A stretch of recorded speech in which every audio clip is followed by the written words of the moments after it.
Welcome to Through the Glass Columns, your weekly Wheel of Time read along podcast. The Wheel of Time turns and ages come and pass, leaving memories that become legend. Legend fades to myth, and even myth is long forgotten when the age that gave it birth comes again. That is your host, Greg, who somehow still knows very little about the Wheel of Time, even though he usually pretends otherwise. And that is Tylor, our resident expert, who makes sure you know how much he knows about the Wheel of Time. It's a lot. Join us each week as we continue our journey through Robert Jordan's great fantasy epic, exploring the books, the television show, ill advised discussions of visual media on a non visual podcast, and so much more. Although, actually, not. It's just that. Yes, all that and actually nothing else as we travel on. And I know what this means now. Through the glass columns. Yeah, he really doesn't know all that much. No, you don't know that much.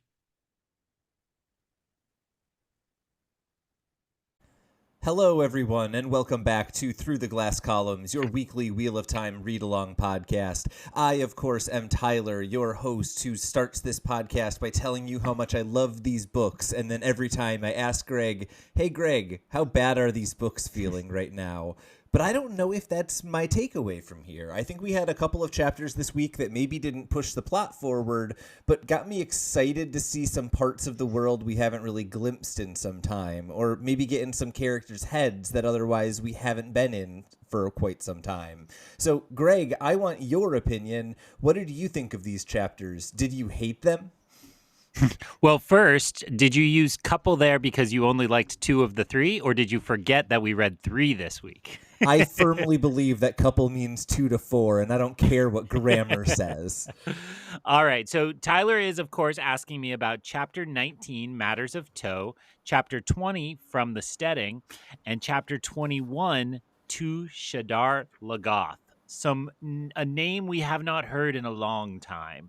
Long I time. found these to be really excellent. I would leave out the first one and then say the couple of them are really fun and really excellent. And I Boo. agree with That you. first I chapter mean, was great.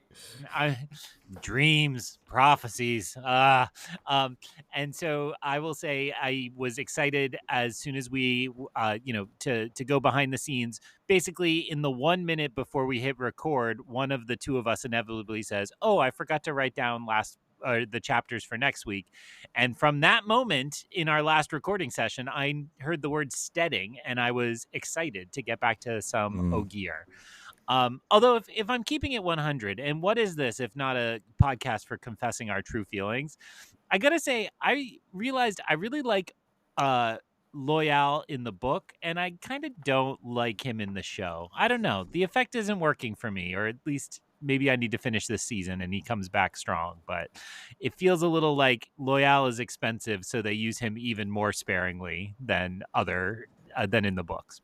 I wholeheartedly agree with that and think that it is part of their kind of fold the narrative into being about the Aes Sedai more, which I think makes a lot Mm. of sense from a TV narrative perspective. But I think you're absolutely right. The Ogier are something really special about the Wheel of Time in the books, and Loial in the television show kind of feels like an also ran. Like, hey, look, we had money for some props, and like not even CGI, just like practical effects on his makeup. So And he feels just, and again, no disrespect to anybody. I cannot do better. Maybe I'll be loyal for Halloween and we can see how bad I do. I won't, because I feel like that just ends up looking like blackface somehow. yep, But I will say that he feels a little Doctor Who to me, which just really that's in my fair. book means a television budget, right? Like, Yeah. I love Doctor Who. I can get lost in an episode of Doctor Who, but then when my wife walks in and sees what's on screen, I'm like, oh yeah, it's kind of silly, isn't it? So See, I have the opposite relationship in my relationship where my wife loves Doctor Who, and I also really like Doctor Who in spite of the production quality. It really is enough for me to kind of turn up my nose sometimes. this is a recommendation to you and listeners, so it's not just filling for time. Did you see I saw the TV Glow I that still movie? haven't. It's been on Oh, our okay. list. I Yeah. think it's on HBO Max or HBO Max Reborn. I'm not sure what they're calling it these days. Electric Um, Boogaloo. But it is very much a kind of love letter to an era of 90s TV shows with kind of creature of the week. So a little Buffy, a little X-Files. It's a lot more than that, but they have this great gag where a character watches the show as an adult and it looks terrible, even though you're watching scenes that you've seen look really good in the first half of the movie. And I just always think that about some of these shows. It's like there's this way in which you buy into an effect or to a story so much that it seems incredible, and then you're like, oh, it's a little silly overall. But that's not how I feel about these chapters, Tyler. These chapters are not silly at all, and have a lot of stuff. I could tell that the first one was going to be a lot of Tyler summary and Yeah. discussion, so I think we should get right to it. So chapter 19, Matters of Toe. Before we get there, if anyone is Sorry, I have counting, to go that see was my three. podiatrist about some matters of toe after this, so we really need Nice to rush. work. Ayo, dad So joke. before we get there, I do just need to note it was 3 degrees of separation between us and one of the movies that Greg watched. We just need to keep track of how many it takes him to get there in any one of these episodes. Chapter 19, Matters of Toe. Rand is glad to not be distracted by Aviendha initially, but he seems restless with dreams of the Age of Legends, and he thinks about wanting to save Ilyena as the world around him falls. Rand seems worried when he wakes up that he is having Luz Theron's dreams, and he seems to hold Sidene for an indeterminate amount of time until the sun comes up, and it's unclear how much he sleeps at all during that night. When he leaves his room, there are crowds of people waiting for him, basically all of the players in Cairhien and Tyr, and the Aiel, and several others. Rand notes that they're studying each other nervously, and he notes in particular that the Terrans seem nervous about their ties to the rebellion going on in their country, that Colliver still seems to be holding on to her animosity towards Aviendha, and that Silande is now a maiden of the sword, despite the fact that she was initially under Colliver's kind of control. He then remembers Moraine's advice that you can't help everyone, and he thinks that was cold advice, but he needs to follow it more effectively. Berlain then tells Rand that Manjin's execution is scheduled for that morning, and he announces his intention to immediately depart for Caemlyn. The Cairhienan seemed intimidated by how much Rand basically doesn't have a strong reaction to the hanging, and Berlain promises to rule fairly in his stead and offers warm greetings to Perrin, and then kind of as a throw-in, Mat, whenever Rand sees them. The Cairhienan try to flatter Rand, and to Rand's surprise, Mylane follows Rand directly after him rather than Aviendha, and Rand rushes to Caemlyn to get away from the way that he suddenly feels about being close to Aviendha. As soon as he steps through the portal, he notes that Alana is substantially closer, and she has been weeping, and he can feel it. Sulin chastises Rand for taking risks while the maidens hold his honor, but Rand reiterates his insistence that only 2 guards will be with him in palaces, and Sulin seems to not know how to respond to this. Once they are in private, Aviendha tells Rand that he is wrong about the guards, but she did enjoy seeing Sulin knocked down a peg or two. Rand seems surprised that Aviendha is still with him rather than being with the Wise Ones, but she dismisses this as kind of an irrelevant concern. Rand then gives orders for the Aiel to wait outside the chambers that he is in, which seems to cause an argument, which Rand once again dismisses, and then asks why Aviendha isn't with the Wise Ones, but he is told that she cannot interfere with what they are currently discussing. Aviendha then tells Rand that the Wise Ones don't know where Elaine is, and thus don't know about Saladar, but also tells him that the Wise Ones have had several dreams about him. She notes Rand and 3 women who they cannot see the faces on a boat, and scales in the balance around that vision, a knife at Rand's throat and someone holding it that cannot be seen, and Rand cutting the wetlands in 2 with a sword. All of these dreams seem somewhat important, but the final dream was done by all of the Wise Ones, and so is especially important. It was a dream of a bowl full of rain, and to find it, you must find the one who is no longer. Rand thinks that he understands several of these dreams, but not the others, and then he asks if Aviendha wants to go back to training with the Wise Ones and not staying with him. She says that he still doesn't understand the Aiel, and so she needs to continue teaching him, and she says that she has a toe to meet. He says that she doesn't owe him anything, and that he seems to basically think that toe is because he saved her from Lanfear, but she basically comments that he doesn't understand things at all, and then she begins to make her way away, and Aviendha at this point is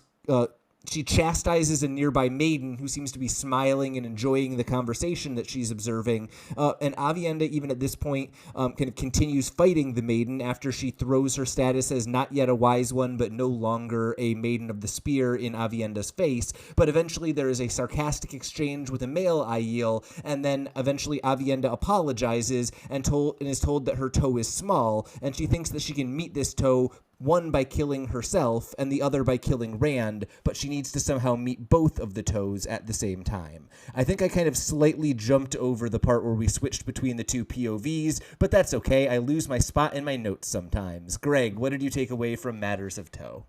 Well, I really want to talk about that last moment because I'm not sure I fully understand those two toes. Neither do I. Which is what I also told to my podiatrist. So I'm going to just keep that joke up, probably long past when it has any value.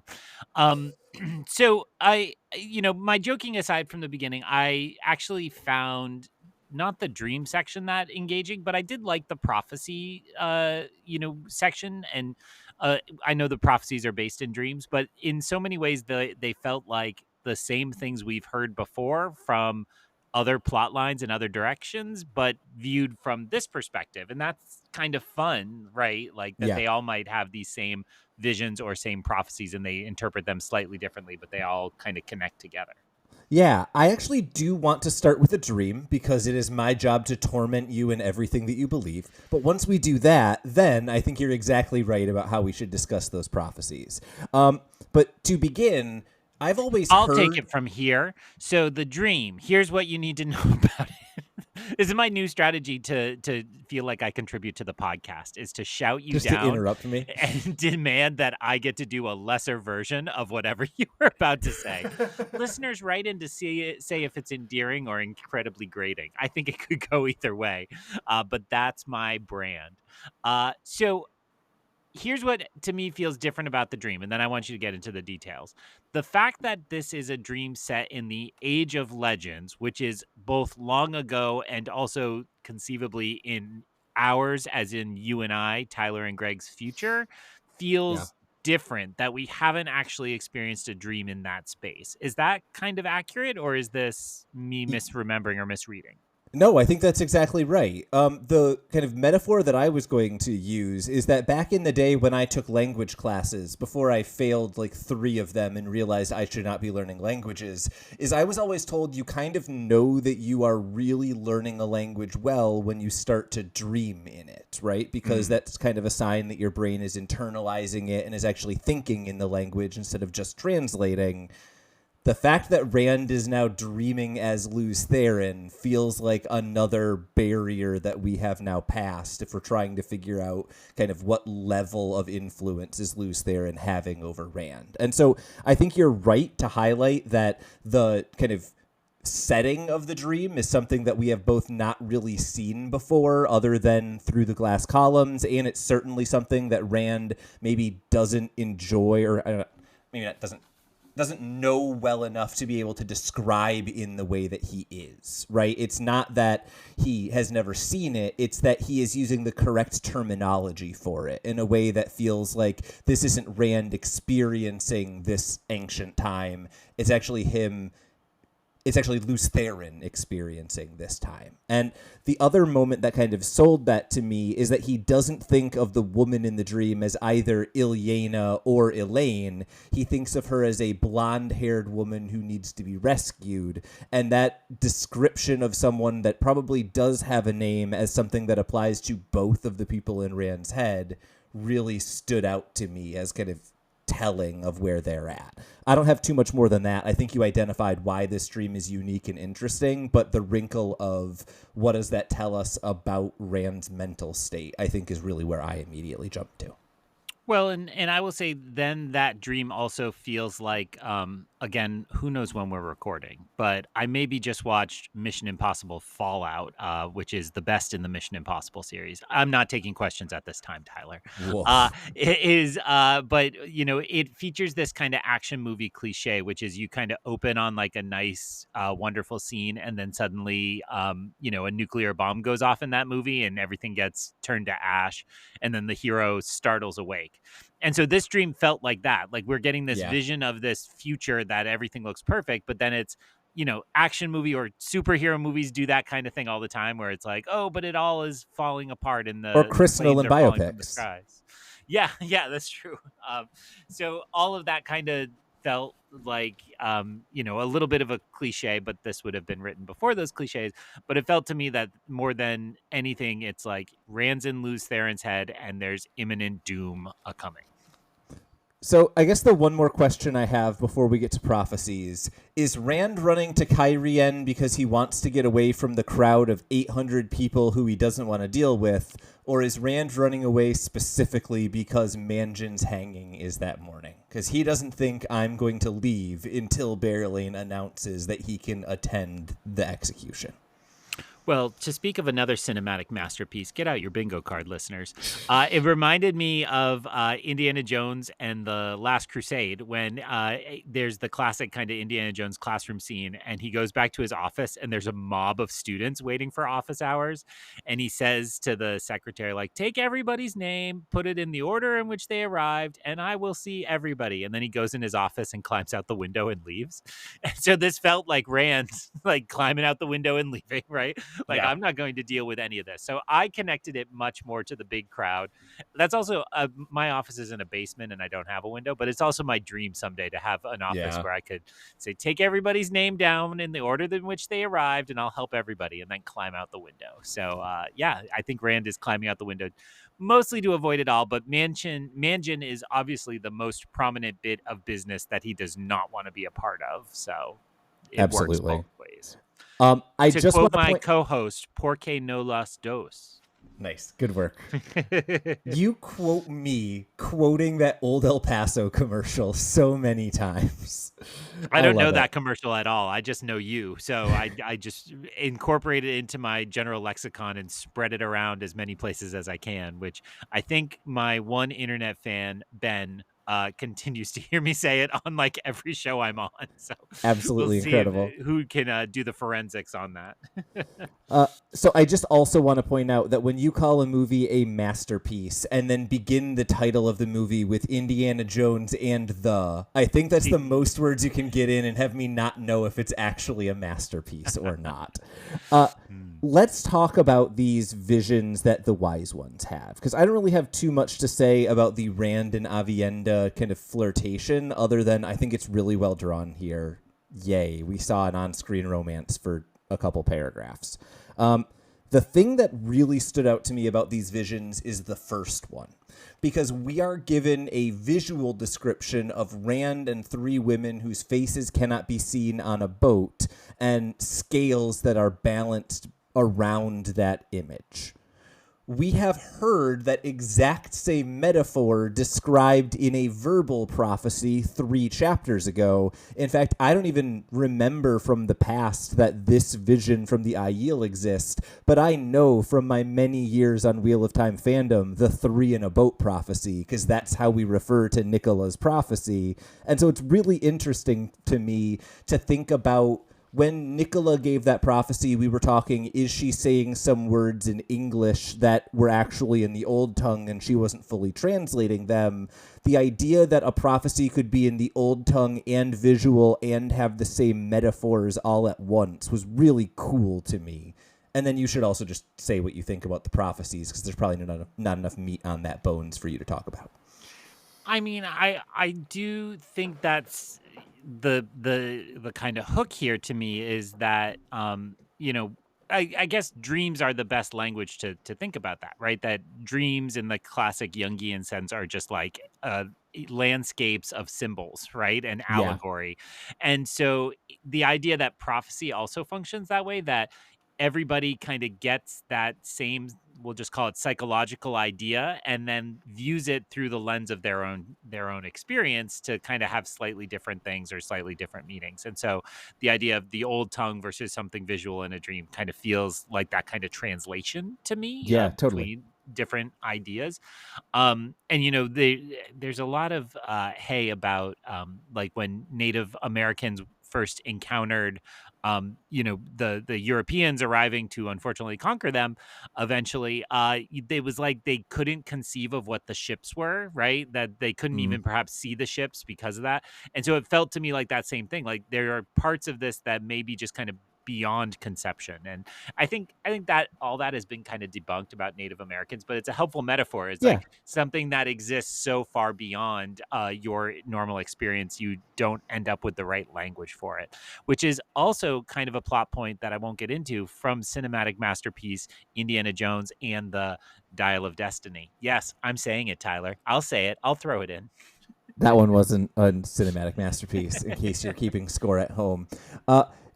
I do want to note here, your point, I think, is really well taken, that this kind of leaves some question about just how solid are any one of these prophecies, right? If we're seeing slightly different versions of the same thing, we do need to kind of worry about interpretability and how literal and how are some of these things going to play out, which makes me very worried when Rand then immediately follows it up and goes, oh, a knife at my throat, that's definitely a gray man, and me cutting the continent in two, that's just me doing the things that I'm already doing, and not considering that there is any deeper metaphorical meaning. Do you think he is missing anything in those two prophecies, or did you have any thoughts on either of them? Because I feel like that's kind of the conceit here, is there's the first prophecy we've seen elsewhere, the last prophecy we can link to Aviendha, or not Aviendha, I'm sorry, Elaine and Nynaeve with the bowl and Ibu Dar, but these two in the middle, Rand is confident he knows what they are, but I'm not. Yeah, I had no confidence that Rand is correct or accurately representing this. What came to mind most on the splitting of the continent, for me, was the idea of the two giant. I'm going to get the wrong one. Sangongriels. Sa'angreal, but very Y- close. yeah, so the giant ones that he's got. One in his pocket. They call it the Fat Man, I think, in one of So these chapters. it is worth noting, the Fat Man is a different item than the Right. Sa'angreal. So So that is correct, but in my head, the little fat man is channeling through the giant statue somewhere. So I actually am productively merging the two, or I will make the case, right? That we have these two kind of focal points on the continent somewhere that oh, seem to represent Sidene, Sidar, and Rand is messing with them without understanding what he's messing in. So that's all. That is like a huge amount of House of Cards built on top of what's actually in the book, but that's kind of how I was thinking about the splitting of the continent. I love every piece of that, but I want to be careful that you are not condensing two objects in Rand's possession into one object in Rand's possession. Rand has one object, which he has referred to as the access key, which connects him to the Sa'angreal that lets him get all of the power from the giant thing in Cairhien. He has a separate object that is a fat man. That is an Angreal that is completely unrelated to the giant object in Cairhien, but he uses it as kind of his all-purpose Angreal, so he doesn't need to tap that insane amount of power all of the time. Okay. I'll take the correction on that. Cool. I don't know what would happen if you didn't take the correction on that. I just log off and don't log back on. I'm glad you did. Good. We don't have to find out. The last of these prophecies, I think, is very interesting just because it's going to the wrong person, right? We learn that there is a bowl full of rain that can solve the world's weather problems, and that the way to find it is to find the one who is no longer. I don't know what that means, but I know it would be a lot more useful to Elaine and Nynaeve than it is to Rand right now. And that's one of the fun things I like about the Wheel of Time, is the people who know things are not always the ones who want to know them. So how do you feel about this right prophecy, wrong person kind of hijinks we're getting into here?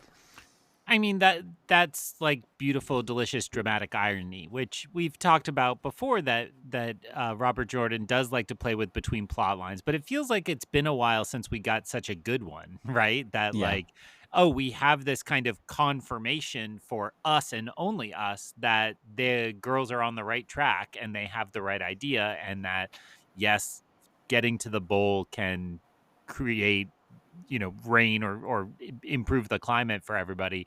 So it's like just telling us, don't worry, that other plot is doing the right thing, but they don't get that confirmation or help.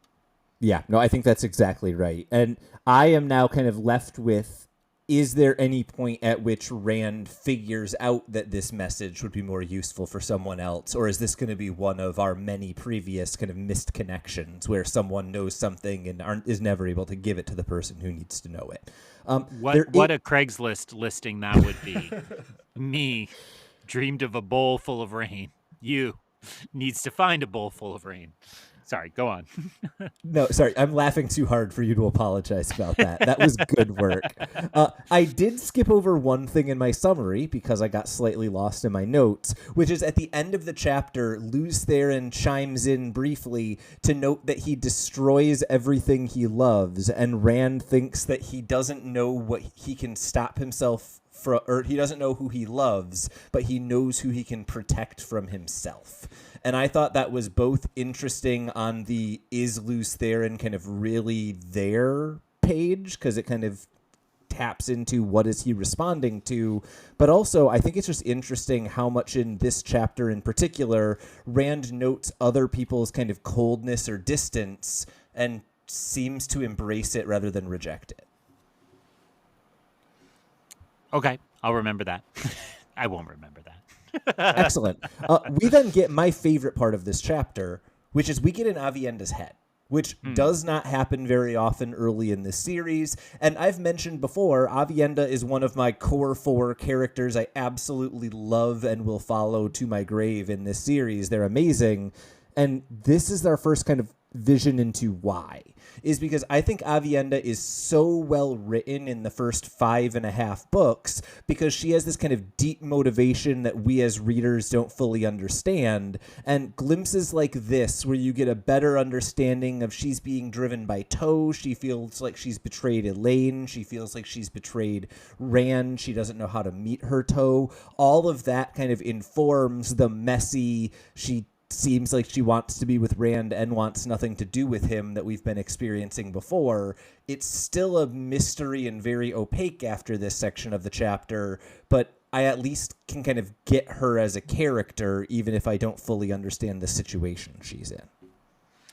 Well, and tell me if I'm interpreting this correct, and it really is a question, that to put that bit of detail alongside a man who has Manjin, who's just been like, oh yes, I broke honor, please kill me, tell me what time to come stand and get hanged, feels like we should be reading whatever is this kind of mix of motivations in Aviendha as strong and ironclad, right? Yeah, and at the end of the chapter, she says, I could solve one problem by killing myself, and I could solve another problem by killing Rand. And it doesn't sound like she means that in a hypothetical, I guess I could way. It sounds like she means it in a I'll go hang myself at dawn if you want me to kind of way. Yeah. And that, to me, in this moment feels a little crazy just because I don't understand it. And I appreciate that you're telling me I shouldn't really understand it yet, that it's more of a tease of some developments to come. But it feels a little bit out of left field in this particular moment. So let's break this down as best we can. I think we will still be left with a picture that has some gaps in it, but let's at least understand the picture as best we can from what we know in this section and what came before it. So number 1, Aviendha promised Elaine that she would watch after Rand, and in this section of the chapter, she says that she has a great tow towards Elaine. I am presuming that is because Aviendha slept with Rand after saying that she would watch after him for Elaine, thus she has an enormous debt to Elaine that she still must pay off. My suspicion is that when Aviendha, let's go to both tows. Aviendha also says that she has a great tow against Rand, or towards Rand. Rand believes that this is because Rand saved her life, and therefore she feels like she owes him for saving that when he saved her from Lanfear. It turns out in this section, Aviendha actually believes the reason that she has toe towards Rand is because she caused the conflict with Lanfear, because it must have happened when Lanfear found out that she slept with Rand. And so essentially what Aviendha is feeling right now is, I have betrayed Elaine by sleeping with Rand, and I have betrayed Rand by sleeping with Rand. And this is why I agree with you. I don't understand that last moment of this chapter. I fully understand the idea that Aviendha could potentially meet her toe to Elaine by killing herself and thus absolving herself of whatever guilt she feels for having slept with Rand when she promised to take care of Elaine, or take care of him for Elaine. What I don't understand is how either of the great toes that she is describing could be met by killing Rand. And so where I am left then is to wonder, is there some third additional kind of great guilt that she is worried over, potentially from Rand revealing the history of the Aiel, or maybe related to these conversations she's having with the Wise Ones? Or is there something that I am not understanding in Giato that would cause one of those two wrongs potentially to be righted by Rand's death, which doesn't make sense to me, but might make sense in Aiel land? So that is my kind of laying out of the stakes as I see them. Two great kind of flaws on Aviendha's part, one to Elaine and one to Rand, and her struggle is that anything she does to resolve one would seem to betray the other, because doing things that bring her and Rand closer together betrays Elaine, and vice versa. And just making sure I have the one other piece that I was expecting you to mention that I didn't, is we need to also remember that Aviendha did go into Ruidian. Yes. Right? And And when so she has seen some part of her future. Exactly. And it's worth noting that when she initially gave in and slept with Rand, she did so after saying something like, I have seen my future, I have run from this for too long, I can run no further.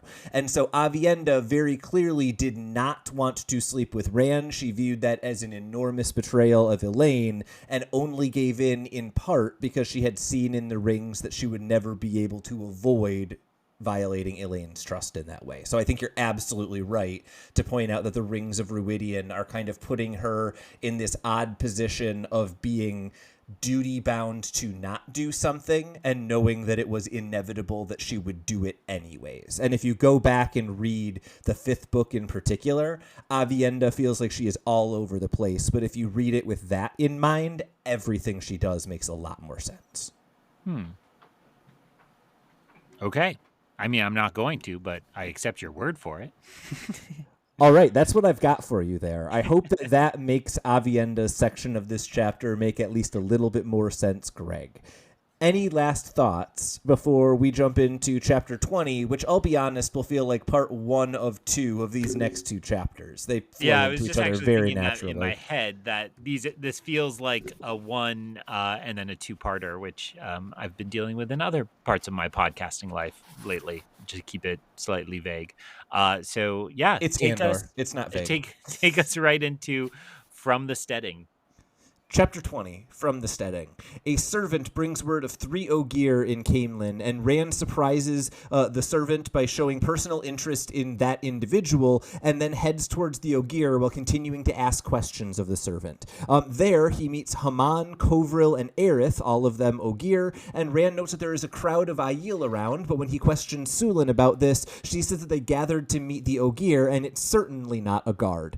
Rand asks for privacy, and it is reluctantly given, and Haman then seems overwhelmed by Covril's haste and how much she wants to be moving immediately. Covril demands to know what has been done with her son, who is Loial, and then Covril says that she intends to marry Loial to Aerith to settle him down, and Rand is shocked to learn that Loial it has been gone for 5 years. And while Loial apparently once told him a story of one Ogier being out of the Stedding for 5 years, Haman says that it is now long enough that Haman is worried that it is too long for Loial to be out of the Stedding. Rand then tells them that Loial is in the Two Rivers, and Rand offers them an opportunity he offers them a reprieve in Camelin for a few days if they can help him locate Waygates. Both Covril and Aerith worry about the delay and how it will affect their Loial, which they both refer to him as theirs. And then Haman seems worried, and Haman only seems kind of worried about this haste because he is married to Covril's sister, which I think is hilarious. Rand then tells them of the need to guard the Waygates, and since Rand has already asked Stedding Sofu, he is very careful to word his request to not reference that previous failure. Once they eventually agree to locate the Waygates, Rand calls for maps, and he directly addressed Sulin, who runs off very quickly to follow his orders. As Haman then begins marking on the maps where many of the lost Waygates are, Rand thinks about the enormous amount of knowledge that has been lost, and he reveals several previously unknown Waygates, including several in remote locations where there are no cities anywhere nearby. Rand is, however, able to note one that Haman didn't know, and is told that some Steddings have been lost and never reclaimed. At this point, Covril insists on leaving immediately, but Haman continues marking the maps and eventually begins crying over the loss of so many cities, marking the maps along with his pen. He then marks Aridhall, and Rand asks if he can show him the Waygate if he took him there, and we break between chapters, because why not? What did you think of From the Stedding? Yay, we got some Ogier, and I think we gave that away, obviously, in our opening discussion, but it was very exciting to get Ogier mythology back in, and I think your summary hinted at this, where it's like, oh, cool, big world mythology, also funny domestic drama between these family members, and like the mom just wanting to marry him off was just so small and specific. It really worked well, and then the brother-in-law,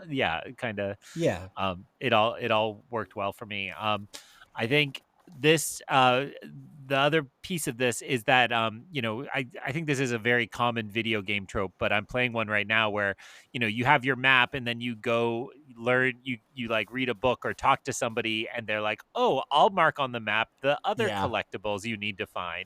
And so this felt very much like Rand's getting his updated map into the mix, but that doesn't mean I didn't like it. It was certainly a fun bit of mythology and fun to get a couple reminders of places we've been and people we've encountered. And it's worth noting, the Covril wants to marry off Loial plot is a plot that I feel like we've seen in all sorts of stories and literature all the time, right? Arranged marriages play a big role in all sorts of stories. But it's worth noting, we have met Aerith before, and Loial met her and liked her a lot. And I think it's very rare that you get the arranged marriage story of the mother is like, I'm going to marry him off to settle him down. And the dude's like, okay, she's hot. And that seems to be more or less what's going on here. So I'm excited to kind of see where this goes. And I agree with you. I think there is something just really fun about the dynamics here. I don't know why. There's something about giant creatures having a domestic squabble that reminds me of the Dinosaurs sitcom from the 90s. And that's the mood that I need in my fantasy novels. Oh, I mean, that wins prize for weirdest pull of the night, but you're not wrong. It kind of works. So I then thought, in the context of the fun of this chapter, I thought about how maybe one of Rand's powers, we've talked about him before as kind of gathering these pieces of different cultures and different kingdoms, but the idea that maybe it's about finding all the lost knowledge seems significant, right? And that this is a piece of just simply by getting the Ogier culture in talk to the kind of traditional human culture, you get this lost piece of knowledge, and he marks some cities that don't exist but could be still magical, and these ways in which this could be very powerful to move large armies if he can cleanse the ways. Sorry, I already forgot what they're called.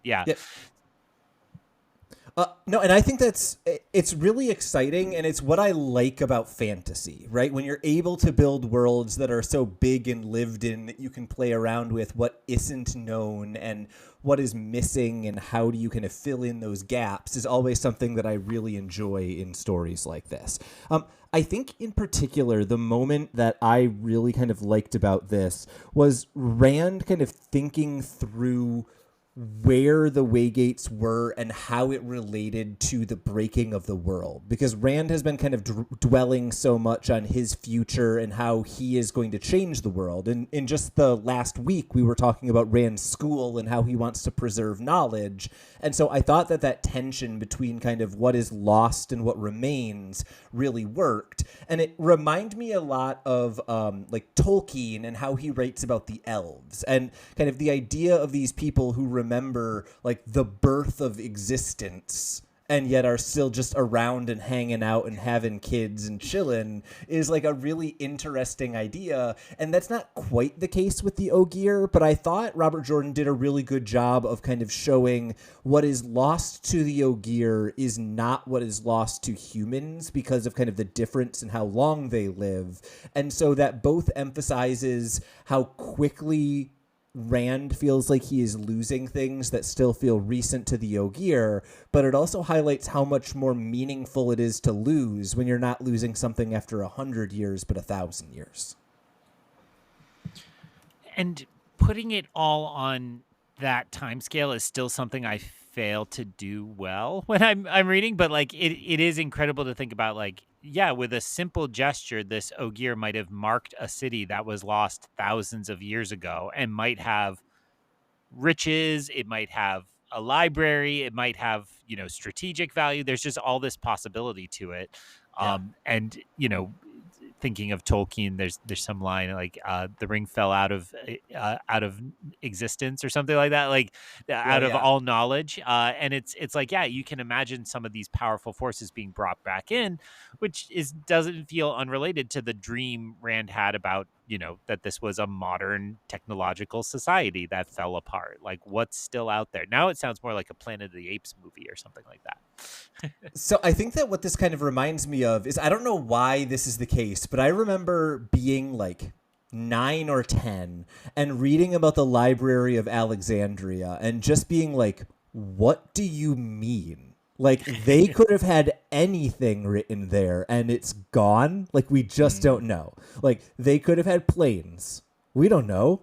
It's gone. It burned down. Like that idea. And I actually had seen a stand-up comedian do like a brief improv about that kind of idea, the Library of Alexandria burning down, the crazy things that could have been in it.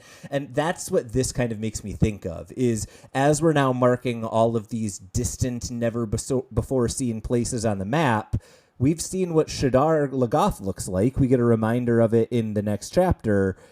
Is there any other place that is similarly crazily warped, and once we find it, there's something new to find? Because it feels like this is a big enough world without missing, and now it feels like there's missing knowledge that we could potentially tap into.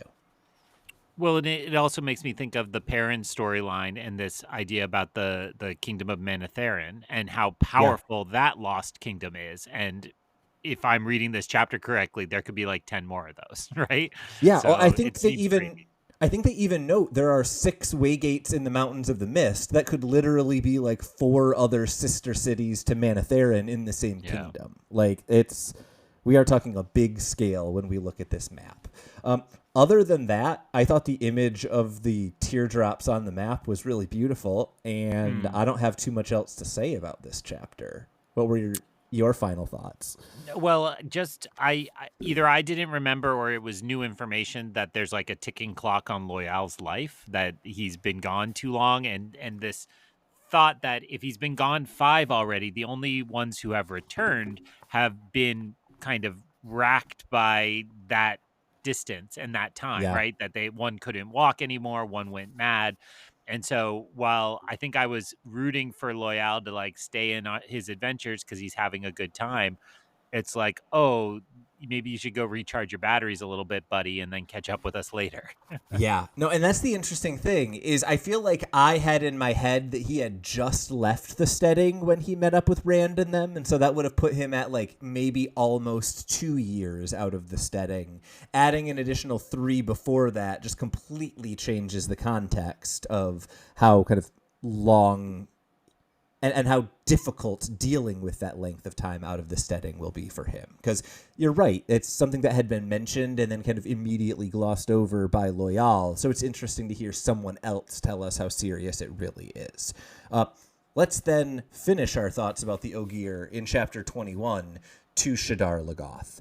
The Ogier are unwilling to lose time taking a detour to Shadar Logoth, but Rand tells them that he will travel by gateway, and they eventually debate this, and there's a lot of my Loials during that debate, but eventually they agree and say that they all need to move as quickly as possible, and Hamad admits that they have everything they need with them, mostly not because they wanted to move quickly, but instead because they couldn't find good Ogier beds in the city, and so they wanted to get out ASAP. Rand eventually opens a gateway, but Sulin angrily insists that there must be more than just a couple of maidens to guard him since he is leaving the city, but Rand seemingly objects to this, and eventually they agree to a slow count of 50 for her to find more guards to protect him. Sulin clearly is in a panic and spreads word that Rand is in danger because a number of the Aiel who arrive are veiled and ready to fight and seem surprised that nothing is going on when they arrive. Eventually, a guard is chosen from those who arrived quickly enough, and they make their way into Shadar Logoth, which immediately feels evil.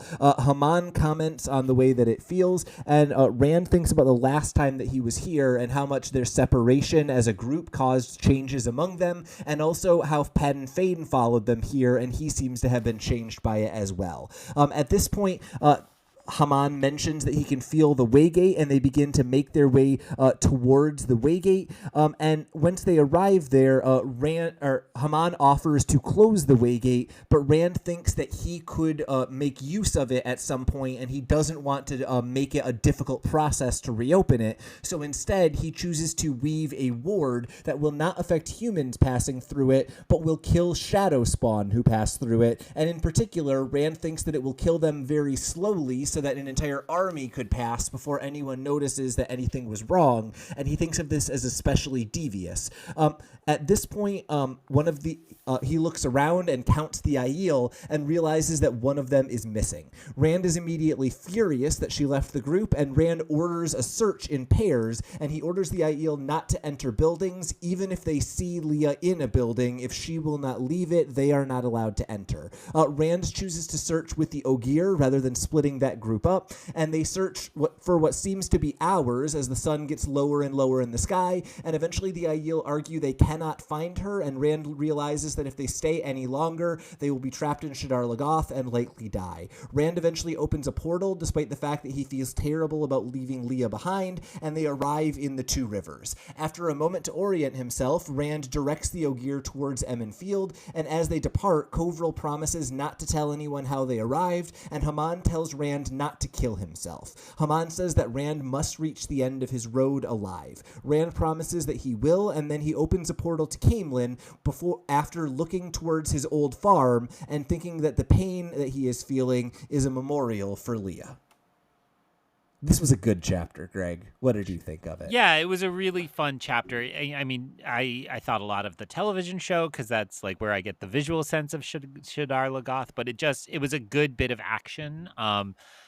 A couple of the standout things in my notes. One, it feels like a pretty complicated piece of magic that Rand weaves. That he's got like a really smart plan for it, and that's a complicated set of requirements, but very, very cool. And then I just felt like the presence of all of this menace was so well done that I like the second we were there, I was tense and just like remembering what happened to Matt and remembering, how dangerous this place was before. And then the loss of Leah, who I can't say I felt attached to, but it just felt like a member of the party. Right.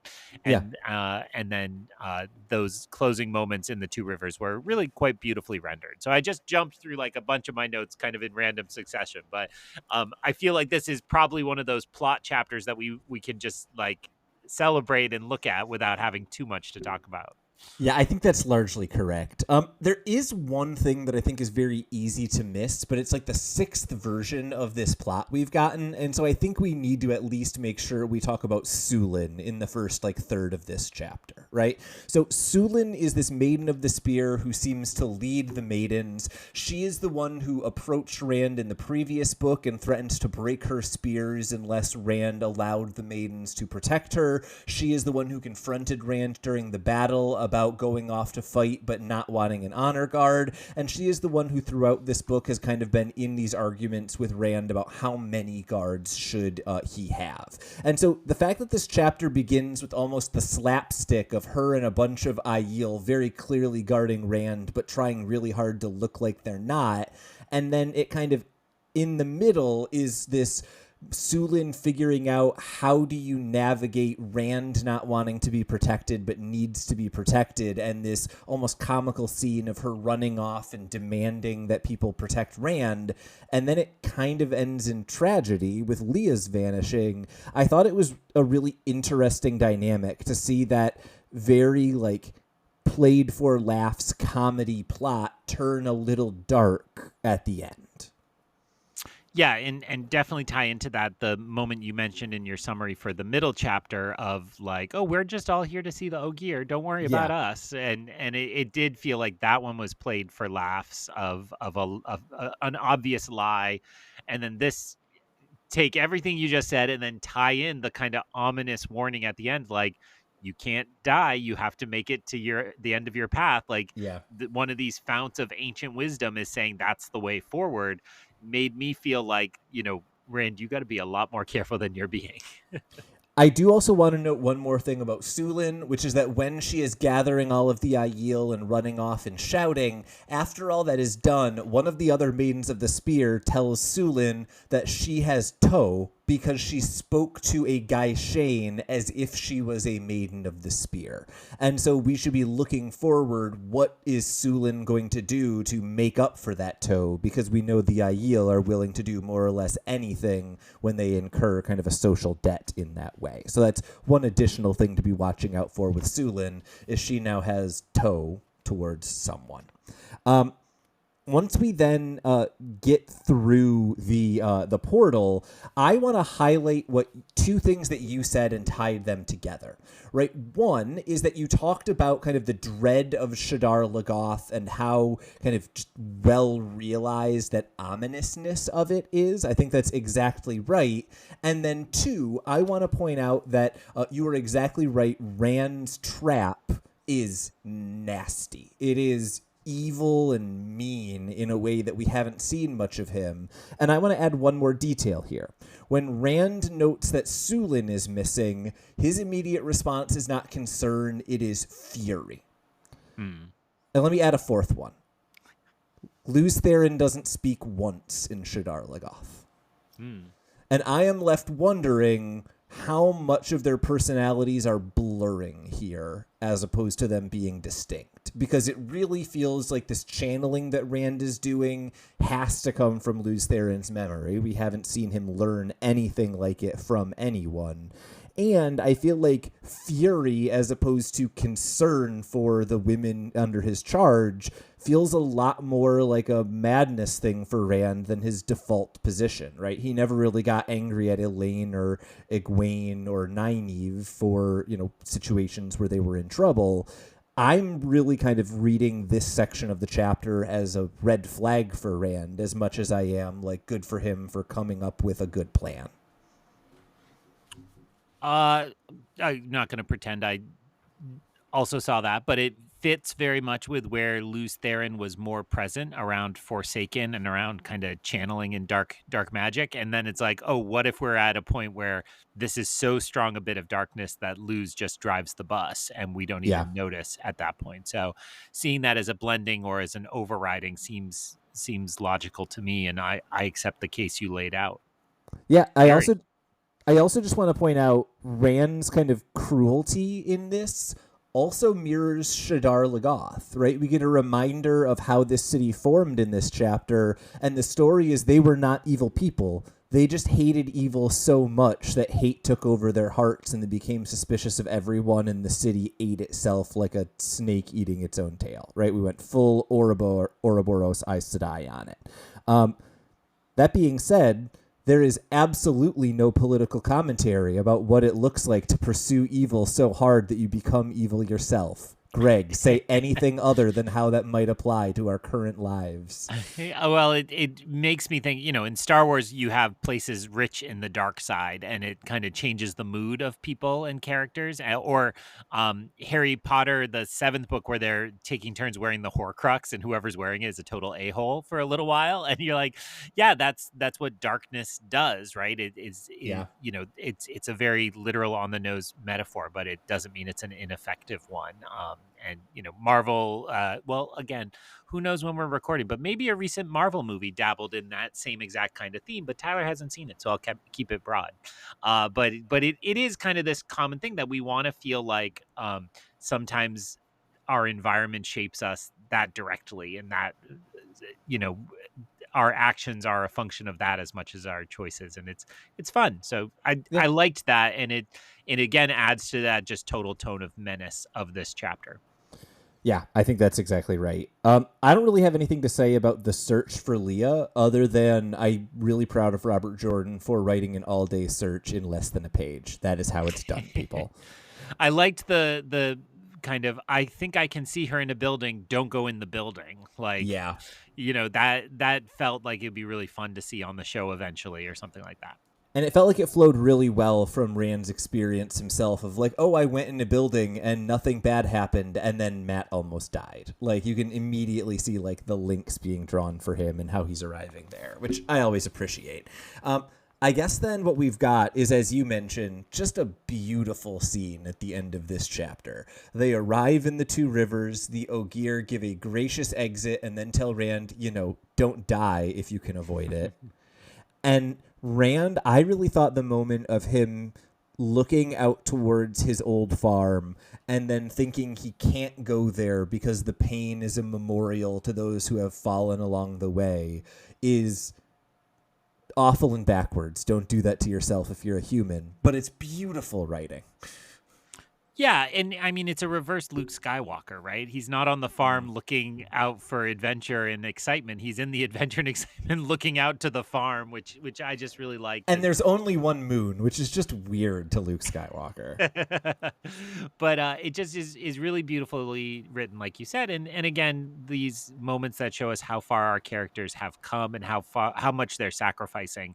That is something in literature and film that always gets to me, right? Like, it feels powerful to see what they're losing and what they're sacrificing. So yeah, just loved it. I really don't have anything that articulate to say about it. Just really enjoyed it. And I think it was meaningful to show us in contrast to that darkness that we were just talking about.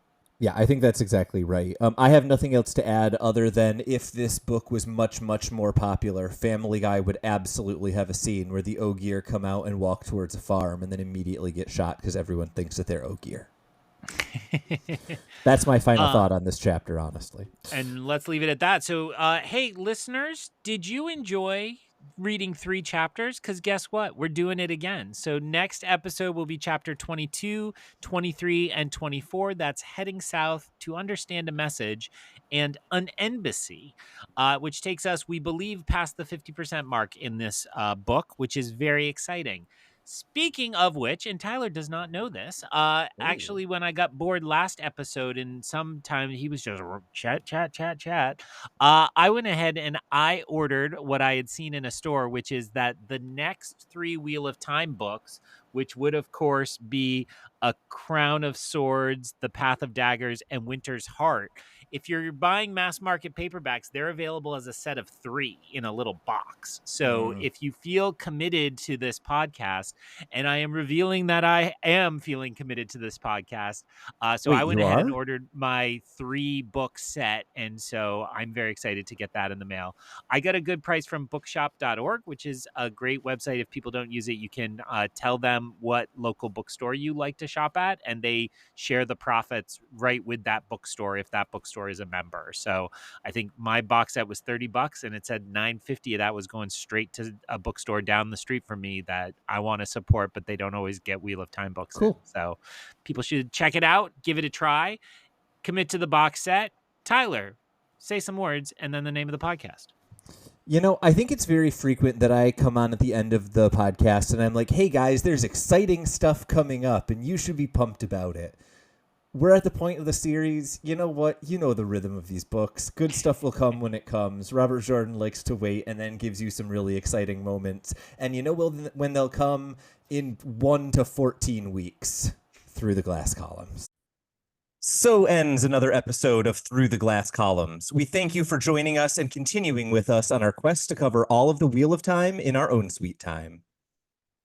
This podcast features original content developed by Tylor Orm and Greg Cass and is not in any way affiliated with, associated with, or condoned by the Robert Jordan Estate, Tor Fantasy, Amazon, or our wives. All content is intended for entertainment and educational purposes only.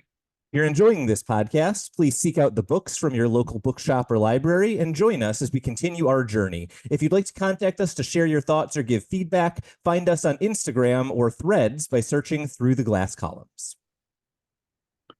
Thank you once again for being a part of this community. If you're enjoying the show, please subscribe, leave us a review wherever you are listening, and recommend this show on your social media to help us grow our community. We look forward to welcoming you back next time on Through the Glass Columns.